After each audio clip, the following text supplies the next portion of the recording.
चलिए भाई हम लोग आगे देखते हैं। कल हम लोग सेल के बारे में पढ़ रहे हैं। सेल के बारे में कल आपको दो बातें बताई गई थी। कौन कौन सी बोलो? सेल का विद्युत एक ईएमएफ बताया गया था, विद्युत वाहक बल। दूसरा क्या बताया गया था? आंतरिक आंतरिक प्रतिरोध बताया गया था। ठीक है, अब हम लोग क्या देखेंगे? आंतरिक प्रतिरोध समझ गया हो ना? अगर आंतरिक प्रतिरोध का मान 0 हो जाएगा तो कैसा सेल होगा? अगर आंतरिक प्रतिरोध का मान 0 हो जाएगा तो कैसा सेल होगा? आदर्श सेल होगा। अगर आंतरिक प्रतिरोध का मान 0 हो जाए तो क्या होगा? आदर्श सेल। जबकि ऐसा सेल संभव नहीं है, है ना? अब आगे हम लोग पढ़ते हैं टर्मिनल विभवांतर। टर्मिनल विभवांतर, है ना? टर्मिनल विभवांतर क्या होता है? किसी सेल के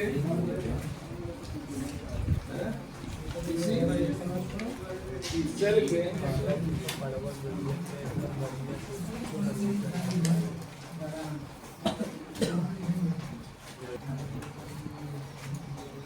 तो क्या करते हैं इसमें? किसी सेल के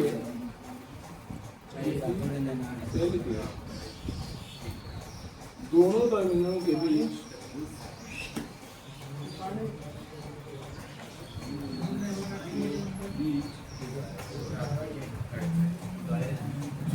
प्रचालन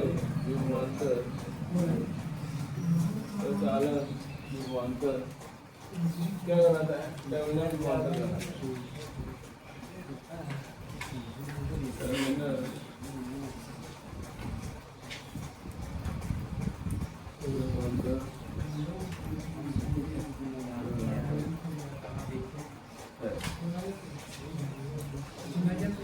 टर्मिनल विभवांतर कहलाता है। एक बात बताओ, टर्मिनल विभवांतर का मान ईएमएफ के मान से ज्यादा होता है, कम होता है? कम होता है। Very good. यहाँ मैं लिख दे रहा हूँ टर्मिनल, चलिए समझे थे हम लोग ना? टर्मिनल विभवांतर V का मान ईएमएफ यानी कि E से क्या होता है? कम होता है। E से कम होता है। ठीक है, इसको लिख लीजिए आप लोग। टर्मिनल विभवांतर क्या होता है? किसी सेल के दोनों टर्मिनलों के बीच प्रचालन विभवांतर। तो समझाया था इसको हम लोगों को? टर्मिनल विभवांतर होता है।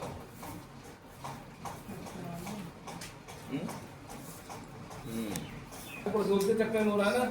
इसके चक्कर में हो रहा है। इसका मतलब है कि अगर आंतरिक प्रतिरोध का मान क्या हो? 0 हो, तो ईएमएफ और V का मान आपस में क्या होगा? बराबर होगा।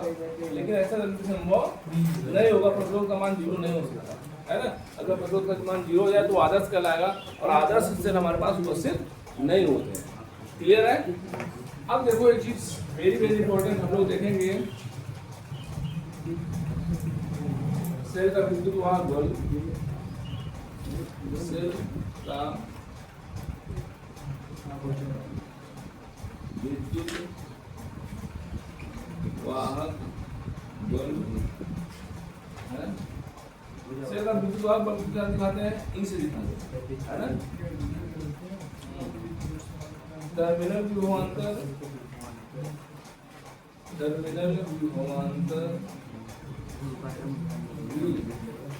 तथा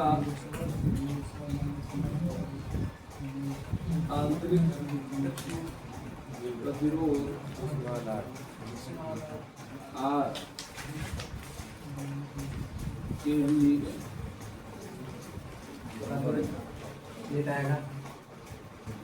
ठीक है। ये इतनी बड़ी बहुत बड़ी चीज है, लेकिन इतनी बड़ी है नहीं। इसमें तो आपको समझना क्या है? सेल का ईएमएफ ई, वी और आर के बीच क्या बताना है? फार्मूला बताना है, संबंध बताना है। ठीक है ना? क्या करना है? सेल का विद्युत वाहक बल ई, टर्मिनल विभवांतर V तथा आंतरिक प्रतिरोध R के बीच क्या बताना है? संबंध बताना है ना? रिलेशन बिटवीन रिलेशन एमन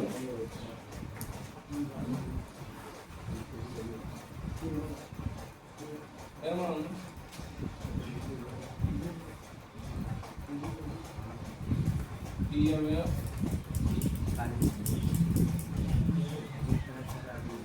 टर्मिनल वोल्टेज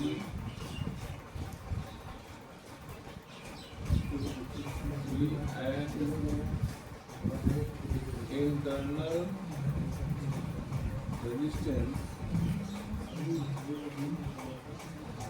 हाँ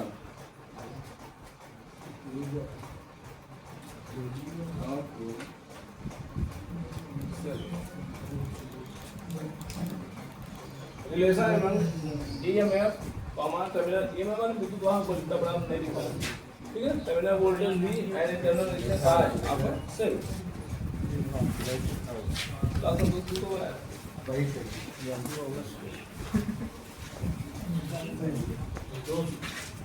तो इसको एडिट करिएगा नेक्स्ट सेल का विद्युत वाहक और टर्मिनल विभवांतर का देखो सवाल जो आएगा इसी पे आएगा है ना, जो न्यूमेरिकल्स आपको सामने मिलेंगे वो इसी पे मिलेंगे। कह रहा है कि सेल का किसी सेल का विद्युत वाहक बल टर्मिनल विभवांतर और आंतरिक प्रतिरोध के बीच क्या है संबंध। इसका मतलब हमारे पास एक फार्मूला आएगा जिसमें क्या क्या होगा, ई होगा, वी होगा और साथ ही साथ क्या होगा, आर होगा। समझ आ रहा है, तीन मटेरियल्स होंगे हमारे पास, कौन कौन से, ई होंगे, वी होंगे और आर होंगे। जहाँ पे आर क्या है आंतरिक प्रतिरोध, वी क्या है टर्मिनल गुणता, ई क्या है ईएमएफ। इसको एकदम अच्छे से जानते हो, फ्री किए रहो। आप सब महसूस कर रहे हो ना कि ई क्या होता है, वी क्या होता है, आर क्या होता है, सब अच्छे से पहचान रहे हो ना, उसको दिमाग में सेटिंग बनाना बहुत जरूरी होता है। अब ध्यान दो, मेरे पास देखो यहाँ पे एक सेल लिया हूँ, ये मैं बॉक्स से दिखाया हूँ कि आपको आपके सामने सेल है, ये है सेल। और ये सेल को मैं बॉक्स में बंद किया हूँ, रीजन क्या है कि सेल के साथ साथ यहाँ पे प्रतिरोध भी है जो सेल के अंदर पाया जाता है, जो सेल के अंदर पाया, ये प्रतिरोध है स्मॉल आर जो सेल के अंदर पाया जाता है, पाया जाता नहीं पाया जाता। और जो सेल के अंदर प्रतिरोध पाया जाता है उसको हम लोग स्मॉल आर दिखाते हैं और एक छोटी वैल्यू होती है हमारी, ठीक। और ये पूरा जो बॉक्स है, पूरा जो निकाय है, ये क्या कहलाता है, सेल कहलाता है। क्या कहलाता है, सेल। यह निकाय हमारा सेल कहलाता है। अब हम एक सेल की सहायता से क्या किए हैं, एक प्रतिरोध को कनेक्ट किए हैं। प्रतिरोध माने हम कोई पंखा चला रहे हैं, हम कोई बल्ब जला रहे हैं, समथिंग कुछ भी कर रहे हैं, गाना सुन रहे हैं, जो भी है ना, उसमें क्या पाया जाता है, प्रतिरोध पाया जाता है। तो हमें एक बड़ा आर का यूज किए हैं, इसका यूज किए हैं बड़े आर का यूज किया है। क्लियर है इतना? अब देखो धारा कुछ इस तरीके से बह रही है। धारा कितनी बह रही मान लेते हैं, आई बह रही है। कितनी धारा बह रही है, आई। अब यहाँ पे क्या लिखा हूँ, थोड़ा देखो, माना कोई सेल जिसका ईएमएफ ही, माना कोई सेल जिसका ईएमएफ कितना है ई तथा आंतरिक प्रतिरोध क्या है स्मॉल आर है ना, को एक वाय प्रतिरोध आर से जोड़ा गया है, को एक वाय प्रतिरोध आर से जोड़ा गया है। समझ में आया इतना? समझ में आया इतना? अब क्या करोगे, अब यहाँ पे अगर हम लोग बात करें कुल प्रतिरोध की, इस परिपथ में कुल प्रतिरोध कितना है बताओ? कुल प्रतिरोध कौन कौन है? इसमें दो प्रतिरोध दिख रहे हैं आपको, एक कैपिटल आर और एक स्मॉल आर। और ये दोनों प्रतिरोध किस क्रम में है, श्रेणी क्रम में है कि समांतर में? बोलो, पूरी जिंदगी नहीं पहचान पाओगे, कभी नहीं। अरे कहाँ समांतर बोल रहे हो, सीधा यहाँ जा रही एकदम, कहीं पड़ रही है क्या? कहीं रास्ता पड़ रहा है? और जब तक रास्ता न बढ़े तब तक समांतर नहीं होगा। सिंपल सी बात। इसका मतलब दोनों किस क्रम में है, श्रेणी क्रम में है। और श्रेणी क्रम में एक रूल है कि प्रतिरोध को सीधा सीधा जोड़ दिया जाता है। वहां संधारित्र की कहानी, संधारित्र थोड़ा अलग है। संधारित्र को 1/3 करके जोड़ा जाता है श्रेणी में, है ना। संधारित्र की कहानी ये है श्रेणी की, लेकिन इसकी श्रेणी कहानी प्रतिरोध की आपको कक्षा 10 में पढ़े होंगे, मैं आगे भी बताऊंगा आपको, ठीक है ना। क्या होता है, सीधा प्रतिरोधों को जोड़ दिया जाता है। ये हो गए हमारे प्रतिरोध, ये हो गए हमारे प्रतिरोध। समझ आया? अब बताओ, ये जो धारा बह रही है ये कितनी होगी, आई बराबर, है ना, परिपथ में प्रवाहित धारा, परिपथ में प्रवाहित धारा कौन है, आई है। परिपथ में प्रवाहित धारा कौन है, आई है। परिपथ में प्रवाहित धारा कौन है, आई है। आई का मान क्या होगा बताओ, ओम के नियम से आई बराबर होता है वी अपान आर होता है। आई बराबर क्या होता है, वी अपान आर। अगर वी अपान आर होता है तो यहाँ वी नहीं रखा जाएगा, यहाँ पे कौन है, ईएमएफ है। वो भी वोल्टेज है, ये भी वोल्टेज है। बात सुना? तो हम लिखेंगे क्या, विद्युत वाहक बल। क्या लिखेंगे, विद्युत वाहक बल, यानी ईएमएफ अपान कितना, प्रतिरोध। ये तो ना, आई बराबर वी अपान आर, आई बराबर वी अपान, ठीक है ना। यहाँ क्या हो जाएगा, कुल प्रतिरोध हो जाएगा, ठीक है। क्या होगा, आई बराबर वी अपान आर हो गया हमारा। अब इसको कैसे लिखोगे, और सिस्टमेटिक समझो। आई बराबर भी अपान कुल प्रतिरोध का मान कितना है, आर प्लस आर है। कुल प्रतिरोध का मान कितना है, आर प्लस आर है। इतना सही है। सॉरी, विद्युत वाहक बल कितना होगा, ई होगा, न कि बी।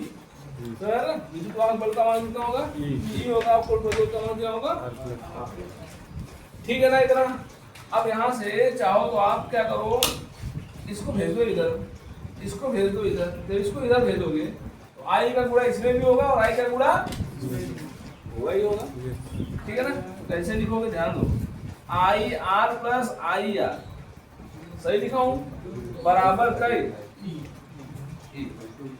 बिल्कुल सही बात है। आई का गुणा आर में हुआ तो आई आर हो गया, और आई का गुणा फिर आर में हुआ तो आई आर हो गया, ठीक है। बराबर कितना हो गया, ई हो गया हमारा, ठीक। अब क्या करोगे, अब क्या करोगे, इसको देखो ध्यान से। आप इसको क्या लिख सकते हो ओम के नियम से, आई आर को क्या लिख सकते हो, वी लिख सकते हो, लिखा है ना, वी बराबर आई आर, है ना। और यहाँ पे हम लिख सकते हैं वी प्लस आई आर, कौन वाला, छोटा वाला, और बराबर कई, समझा। चाहे इसको ये लिखो, चाहे आप ऐसे लिख सकते हो। अगर हम चाहें तो ई माइनस आई आर करते हैं। अगर हमें भी का मान निकालना हो, भी बराबर आई आर कहाँ भेज दो, उस तरह भेज दो, ई माइनस क्या हो जाएगा। अब एक बात बताओ, क्या ये बात सही है कि ई का मान टर्मिनल वोल्टेज और आई आर के बराबर होगा। जो हमारा सेल लिया गया था, ध्यान से समझना, ठीक है ना। टर्मिनल को यहाँ जो रेजिस्टेंस था, थोड़ा सा विद्युत अपघट पदार्थ का जो प्रतिरोध था, वो क्या कर रहा था, कुछ धारा का नष्ट यहाँ कर रहा था ना। इसी को हम लोग बोलते हैं आई आर। क्या बोलते हैं, आई आर। भाई इसमें धारा जा रही है और प्रतिरोध छोटा सा है, आई का गुणा करोगे तो वोल्टेज यहाँ भी मिलेगा, कुछ वोल्ट आएगा। आई आर माने भी समझना है, आई आर माने क्या समझना है, वी। लेकिन ये जो वी है ना बहुत छोटा होगा, कहीं 0.5 वोल्ट होगा, कहीं 1 वोल्ट होगा, कहीं 0.2 वोल्ट होगा, कहीं 0.3 वोल्ट होगा, कहीं 0.6 वोल्ट होगा, समझिए ऐसा, ये छोटी वैल्यू होगी, ठीक है ना।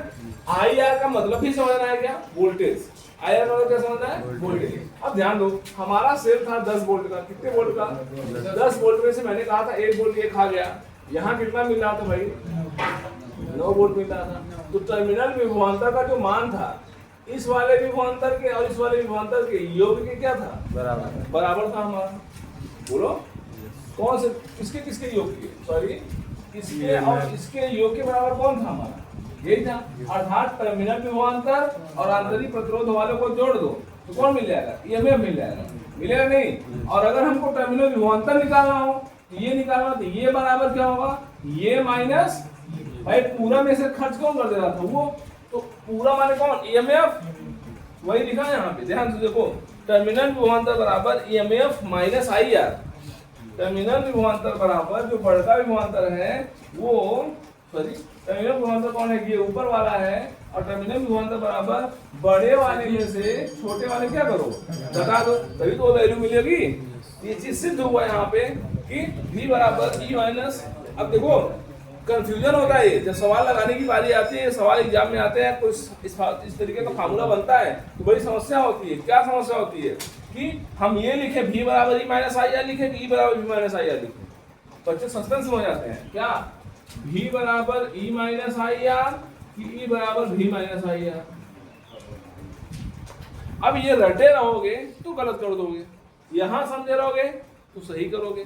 क्या है नियम, क्या है नियम कि जो ईएमएफ का मान होता है, ईएमएफ का मान होता है ई, बोलो ईएमएफ माने कौन, पूरा का पूरा, ठीक। अगर टर्मिनल में से इसको घटाओ, भी में से आई आर को घटाओ तो क्या ईएमएफ मिलेगा, नहीं मिलेगा। इसको चेक करो, जो टर्मिनल विभवांतर है, टर्मिनल विभवांतर कौन होता था, टर्मिनल विभवांतर माने क्या, ऊपर वाला। ये ऊपर वाला कब मिलता है, जब पूरे में से क्या करोगे, अंदर वाले को, ऊपर वाला कब मिलेगा, जब पूरे में से अंदर वाले को। इसका मतलब ये सिस्टम हमारा सही दिख रहा है और ये सिस्टम हमारा गलत दिख रहा है, समझ आया ना। कभी कभी ऑब्जेक्टिव में आ जाता है कि दिए गए ऑप्शन में कौन सा सही था बताओ। यहाँ पे मैं यहाँ पे दे रहा हूँ ऑप्शन, दिए गए ऑप्शन में कौन सा सही है बताओगे ना। इसको आपको लिखना ही है। 4 ऑप्शन दे रहा हूँ, चारों ऑप्शन आपको बताना है कि दिए गए ऑप्शन में कौन सा सही है। ठीक है ना, चलो बताओ।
चलो बताओ, इसमें एक से अधिक ऑप्शन सही हो सकते हैं, एक से अधिक ऑप्शन सही हो सकते हैं, तो बताओ इसमें कौन सा ऑप्शन सही है।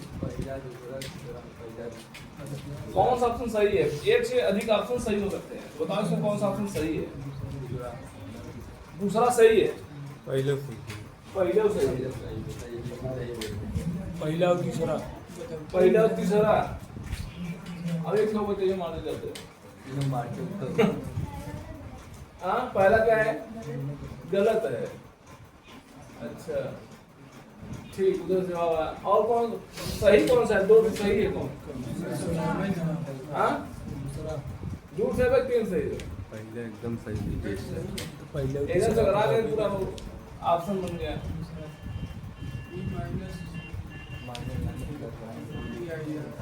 अच्छा बाबा, ई बराबर भी प्लस आई है, सही है। ई बराबर भी प्लस, इसका मतलब एक ऑप्शन ये सही है हमारा। समझ आ रहा है?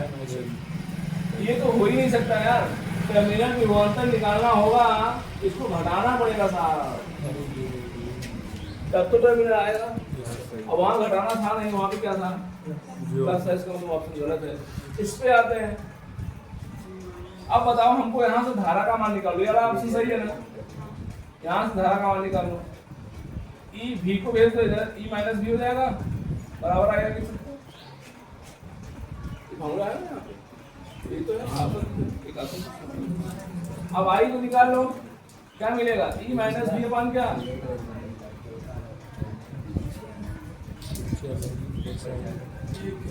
तो मैं बोलो ये ऑप्शन, ये ऑप्शन सही है। तो अब वो किसी भी तरीके से पूछ सकते हैं, जरूरी नहीं कि आई पूछे, भी पूछे, आप पूछे, सब कुछ भी पूछ सकते हैं आप। इसलिए अपने फार्मूले को सेव करो।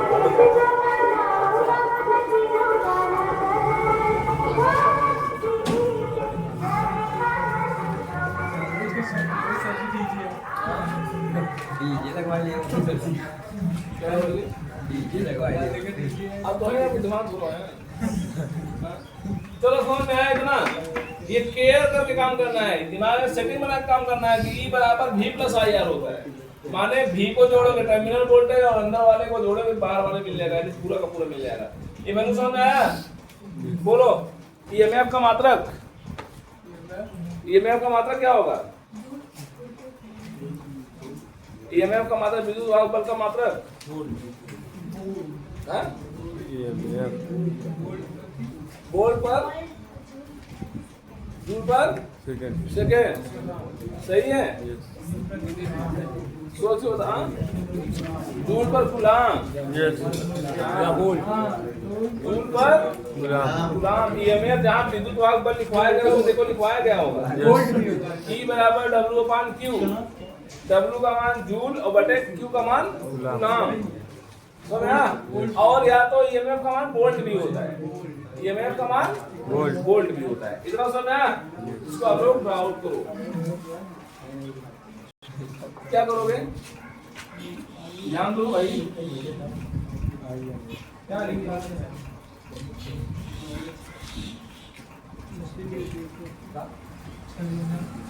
देखो कैसे लिखना है।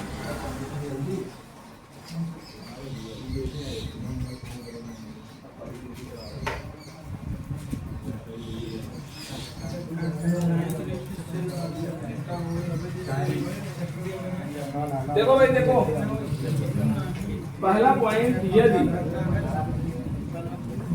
यदि परिपथ में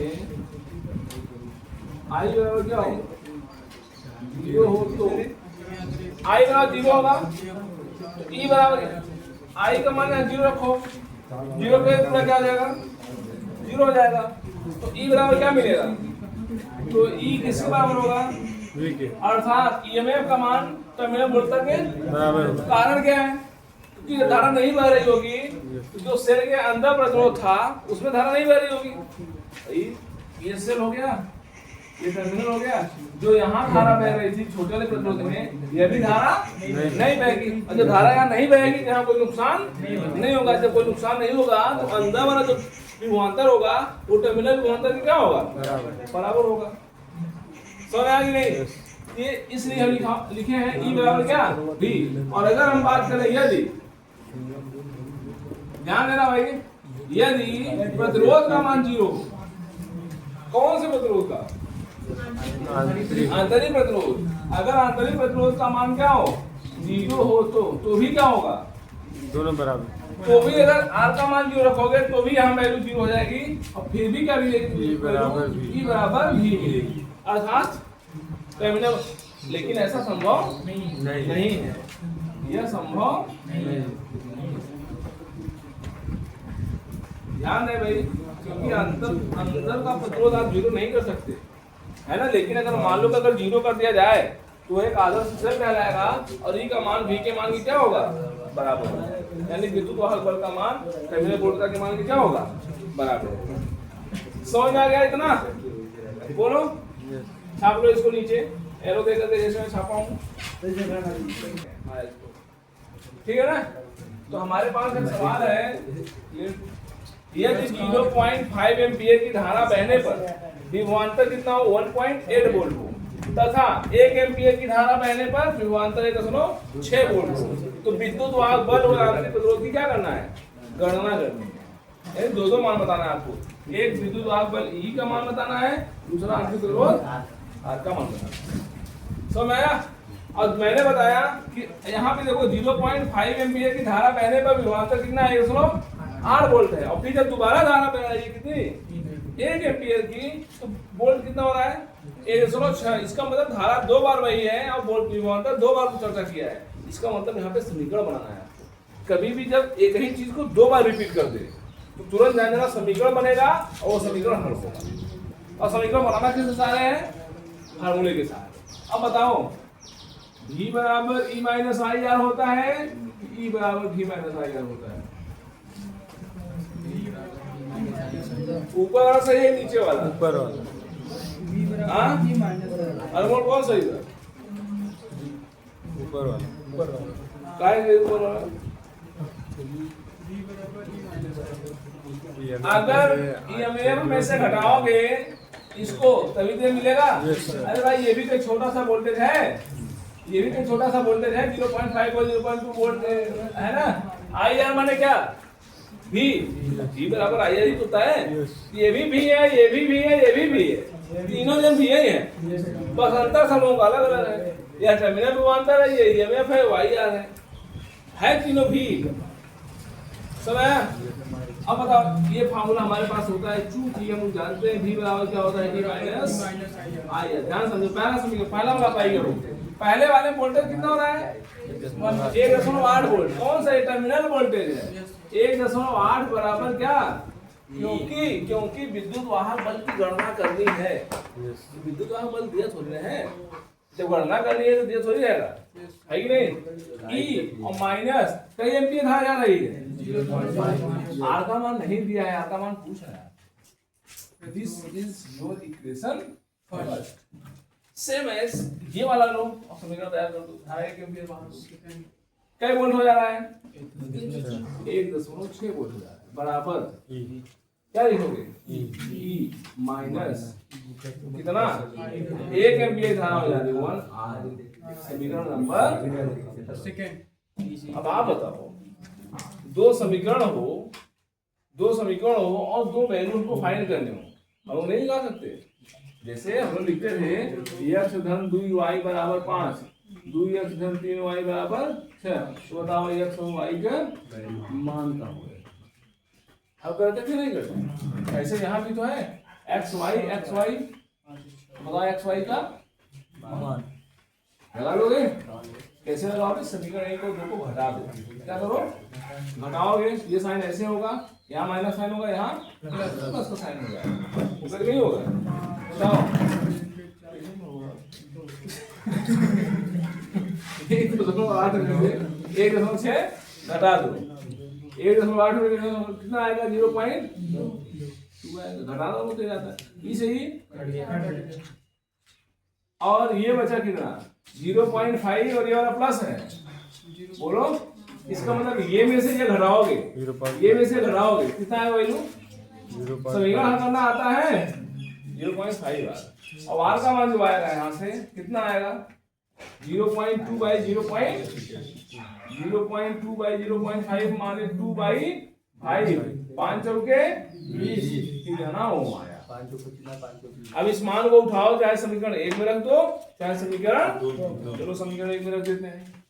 समीकरण 1 में रखने पर एक गणित का काम चल रहा है, फिजिक्स काम नहीं है।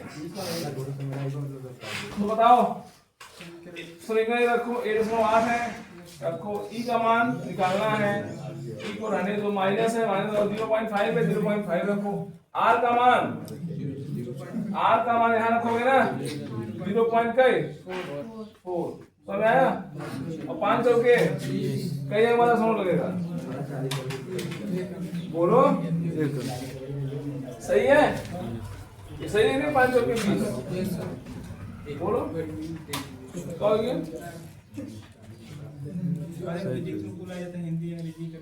ठीक है मैं बोलेगा बस हम छोड़ दो ना और कौन सा तो चलो अब क्या करोगे? अरे तू दिक्कत तो बहुत देर साल कर दो को इधर दे दो।